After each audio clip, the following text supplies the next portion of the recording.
Sebuah rekaman baru-baru ini ramai menjadi sorotan warganet di media sosial Telegram pada Selasa 8 Oktober 2024. Dalam rekaman tersebut menunjukkan rangkuman kerja tempur salah satu kru UAV Rusia yang beroperasi di arah Kherson.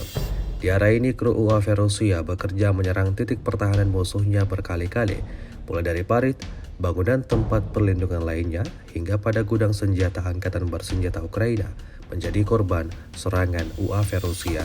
Seperti yang terlihat dalam rekaman, tidak diketahui pasti ada berapa total kerugian baru yang diperoleh Ukraina setelah insiden ini.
Download Tribun X sekarang, menghadirkan lokal menjadi Indonesia.